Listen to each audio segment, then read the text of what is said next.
Hello everyone, welcome back to Pragyan studies. मैं आज exercise 2.1 का क्वेश्चन नंबर 1 का सॉल्यूशन करवाऊंगा। ठीक है, तो देखते हैं क्वेश्चन नंबर 2.2 का सॉल्यूशन।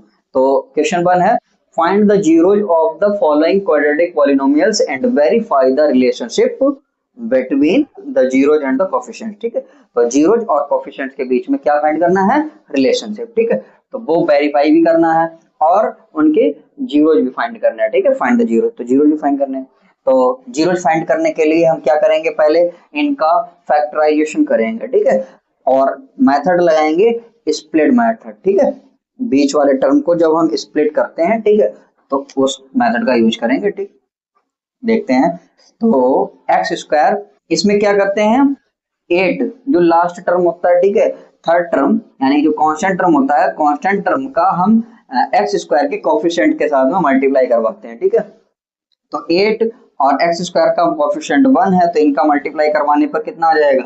8 माइनस का और पॉजिटिव 1 तो -8 आ रहा। ठीक है, तो ये हम पहले मल्टीप्लाई करवा लेते हैं। ठीक, यानी कि क्या मल्टीप्लाई करवाते हैं हम? सी और ए का मल्टीप्लाई। ठीक है, ए सी लिख सकते हो, ए सी इक्वल्स टू, ठीक है, तो जो ये अब देखते हैं। अब हमें दो ऐसे नंबर सोचने हैं कि जो यहाँ पर ऐड करने पर क्या आ जाए?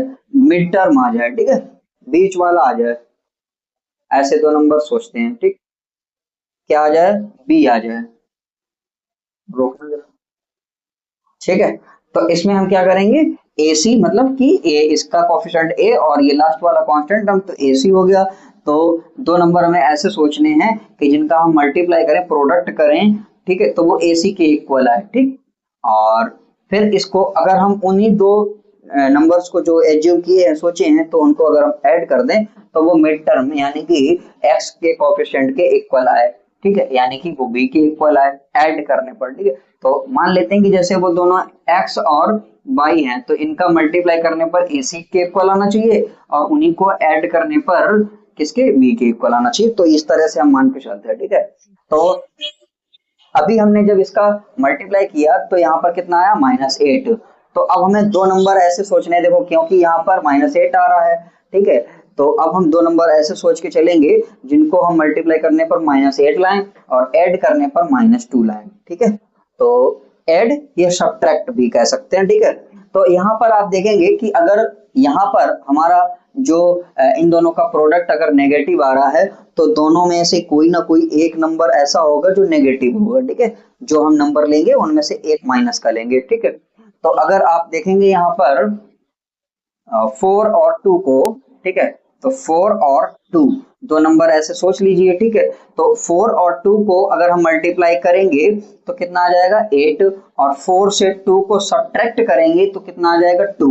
अब डिपेंड ये करता है कि यहाँ पर 2 कैसा है? नेगेटिव। ठीक है, तो माइनस का 4 अगर हम ले लेंगे, ठीक है, और इनको ऐड कराएंगे तो फिर माइनस का 2 भी आ जाएगा और इन दोनों का मल्टीप्लाई करवाने पर माइनस का 8 भी आ जाएगा। ठीक है, तो यहाँ पर हमने नंबर कौन से सोचे? माइनस का 4 और पॉजिटिव 2, तो -4 2 जाए 8 माइनस का और -4 + 2 -2 हो जाएगा। ठीक है, तो ये हम नंबर लेकर के चलते हैं। ठीक, तो यहाँ पर लिख लेते हैं पहले -2 और इसकी जगह पे हम ये दो नंबर लिख लेते हैं -4 यानी कि x और पॉजिटिव 2x और माइनस का 8 यानी कि इस टर्म को मैंने स्प्लिट कर दिया। ठीक है, तो एक्स स्क्वायर सेम लिख लेंगे और अब हाँ ठीक है, अभी इस स्टेप में हम कॉमन लेंगे। ठीक है, तो आप देखेंगे इन दोनों में क्या कॉमन है? यहाँ पे भी x डबल टाइम है और यहाँ पे x सिंगल टाइम है, सिंगल पावर है x पे। ठीक है, तो x कॉमन हो जाएगा। ठीक, x कॉमन हो गया तो यहाँ पर x एक अंदर बच गया। ठीक है, और माइनस यहाँ पर x तो बाहर चला गया था तो 4 बच गया। यहाँ पर दोनों में 2 से डिविजिबल है दोनों। ठीक है, तो 2 कॉमन है और कॉमन वही नंबर लिया जाता है जो एचसीएफ होता है दोनों का। ठीक है, तो यहाँ इनका एचसीएफ कितना है? 2 और 4 8 का, तो 2, तो 2 कॉमन ले लेंगे। x तो नहीं मिल रहा तो x नहीं लेंगे, तो x और माइनस का यहाँ पे 2 से 8 में डिवाइड कर देंगे 4। ठीक है, ये कॉमन आपने लिया होगा पिछले क्लासेस में। ठीक है, तो आप देखते हैं यहाँ पर इस वाले टर्म में x-4 और इस वाले टर्म में भी x-4 दोनों ब्रैकेट्स में है। ठीक है, तो x-4 यहाँ पे एक अलग ब्रैकेट में आ जाएगा और बचे हुए जो दोनों के बाहर लिखे थे कॉमन वाले, उनको एक साथ में लिख लेते हैं, ठीक है। तो x और 2 को एक साथ कर लेंगे, ठीक है। तो ये इसका, ये क्या हो गया हमारा, अब जीरोज फाइंड करना है, हमने इनका फैक्टराइजेशन कर दिया, ठीक है। तो जीरोज निकालने के लिए क्या करेंगे, हम इन दोनों के इक्वल्स टू जीरो कर लेंगे, ठीक है। लिख लेंगे when x minus 4 equals to 0, तो x इक्वल्स टू +4, और when x plus 2 equals to 0, तो x इक्वल्स टू -2, तो इसके दो जीरो आ गए, 4 और -2, ठीक है। तो ये अल्फा और बीटा आ गया, ठीक है। तो अब हम अल्फा और बीटा को वेरीफाई करवा देंगे, ठीक है, रिलेशन के साथ में, ठीक है, रिलेशन शो करवाएंगे। तो वेरीफाई, ठीक है। तो वेरीफाई करके देखेंगे तो क्या होता है, सम ऑफ जीरो यानी कि अल्फा प्लस बीटा, ठीक है, इक्वल्स टू क्या होता है, माइनस का b अपॉन a। तो अल्फा बीटा क्या है, अल्फा है 4 और बीटा कितना है -2, तो -2, ठीक है, इक्वल्स टू माइनस b की वैल्यू कितनी है, आप देखेंगे b की वैल्यू यहाँ पर कितना है 2, x का कोफिशिएंट होता है b, तो -2 है, तो -2, ठीक है। और नीचे a की वैल्यू कितनी है, x स्क्वायर का कोफिशिएंट यानी कि 1, ठीक है। तो आप 4 और प्लस माइनस माइनस हो जाएगा ये, तो 4 - 2 कितना हो गया 2, ठीक है। और यहाँ पर माइनस माइनस क्या हो जाएगा प्लस, तो प्लस का 2, और नीचे 1 है तो उसको भी हम इग्नोर कर देंगे, ठीक है, तो 2 हो जाएगा। तो ये आ जाएगा LHS इक्वल्स टू RHS, ठीक है, RHS, ठीक है, हेंस वेरीफाइड, ठीक। तो इस तरह से ये वेरीफाइड हो जाएगा, वेरीफाइड, ठीक है। ये इसका सॉल्यूशन हो गया, ठीक। अब हम इसका नेक्स्ट पार्ट देखेंगे, ठीक है, इसका जो सेकंड पार्ट है, ठीक है। तो अब हम इसको देखेंगे, ठीक है। तो इसका सॉल्यूशन करेंगे, तो सबसे पहले हम क्या करेंगे, वही मेथड यूज करेंगे, ठीक है। और इसको हम दो नंबर, देखो 4 बन जा 4, ठीक है, तो 4 आया। अब 4 को हम क्या कर देंगे, दो नंबर सोचेंगे, और जिनको हम मल्टीप्लाई करने पर 4 लाएं और जिनको हम ऐड भी करें तो कितना आ जाए, 4 आ जाए, ठीक है। तो नंबर हो जाएंगे 2 और 2, ठीक है।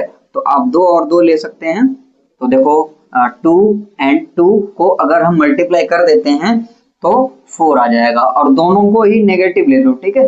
तो -2 का मल्टीप्लाई कितना आ जाएगा 4, +4, ठीक। और दोनों को अगर हम ऐड कर देंगे -2 प्लस -2 इक्वल्स टू -4 हो जाएगा, ठीक। तो ये ठीक है। तो 4s स्क्वायर और माइनस का 2s, फिर माइनस का 2s और +1, ठीक है। कॉमन देखेंगे तो 2s कॉमन है, यहाँ पर बच जाएगा 2s, और यहाँ पे 2s पूरा चला गया तो 1 अंदर, ठीक है। और इन दोनों में कुछ भी कॉमन नहीं है, ठीक है, कुछ भी इसका HCF 1 रहेगा, तो कितना यहाँ पर ले लेंगे, माइनस का 1 कॉमन ले लेंगे, तो अंदर रह जाएगा 2s और माइनस का 1, ठीक है। तो 2s - 1 यहाँ पे भी है, 2s - 1 दोनों जगह पे है, तो वो एक साथ लिख लेंगे 2s - 1, और ये हो जाएगा 2s - 1, ये जो बाहर बच रहा था उसको भी एक साथ लिख लिया, ठीक है। तो ये दो इनके फैक्टर्स आ गए, ठीक है। अब इनका हम क्या करेंगे, जीरोज निकालेंगे, तो when 2s - 1 equals to 0 put कर देंगे। अब 1 को उधर शिफ्ट करेंगे तो 2s इक्वल्स टू 1 पॉजिटिव हो जाएगा, ठीक है।